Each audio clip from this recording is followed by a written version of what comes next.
अस्सलाम वालेकुम। Welcome to my channel. कैसे हैं आप सब? उम्मीद करती हूँ सब बिल्कुल ठीक ठाक खैरियत से होंगे।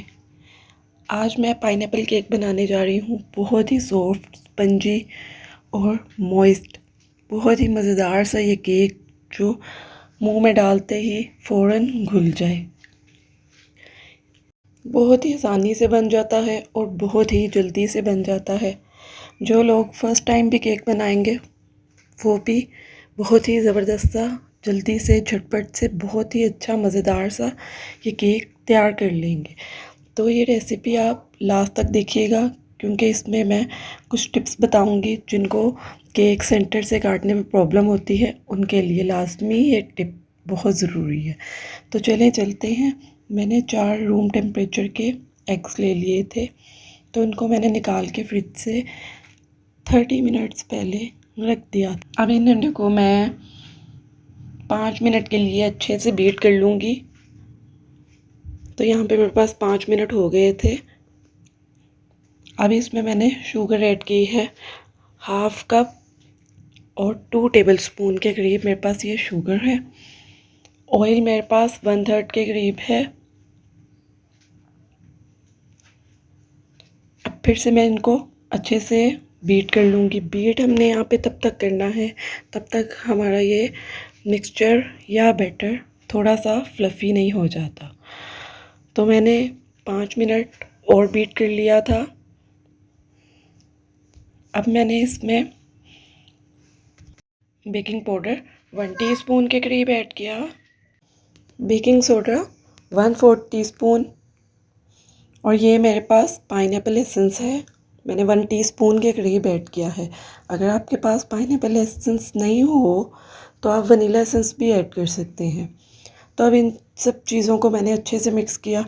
1 मिनट के लिए यहाँ पर बीटर को मैंने चलाया, तो ये सब चीज़ें अच्छे से मिक्स हो गई हैं। अब मैंने इसमें मैदा ऐड करना है। मैदा मैंने अच्छे से छान लिया है, आपने भी अच्छे से छान के इसमें ऐड करना है। 1 कप के करीब मेरे पास मैदा है। अब मैं इसको बस तब तक बीट करूँगी जब तक ये मैदा और बाकी सब चीज़ें इस बैटर में मिक्स नहीं हो जाती।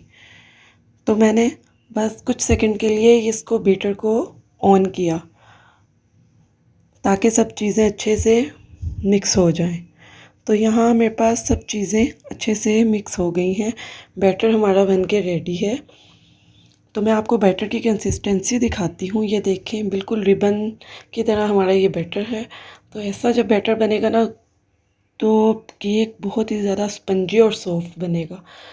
तो मैंने जब मोल्ड लिया था तो मैंने मोल्ड को ग्रीस करके उसमें बटर पेपर लगा लिया था। अब सारा बैटर मैं इसमें डाल लूँगी। चलें जी, ये बैटर मैंने इसमें डाल लिया है।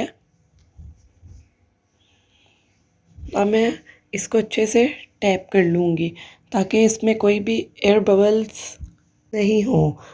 तो मैंने अच्छे से टैप कर लिया है और एयर बबल्स सब रिमूव हो गए हैं। अब मैं इसको बेकिंग ओवन में रखूँगी। बेकिंग ओवन को मैंने 10 मिनट्स के लिए प्रीहीट कर लिया था 180 डिग्री पर, और 180 डिग्री पर ही मैं इसको 20 मिनट्स के लिए कुक कर लूँगी। तो यहाँ पर अब हम केक की फ्रोस्टिंग बना लेते हैं तब तक। तो मैंने 1 कप के करीब व्हिपिंग क्रीम ले ली थी और 1 टीस्पून वनीला एसेंस इसमें ऐड कर लिया था।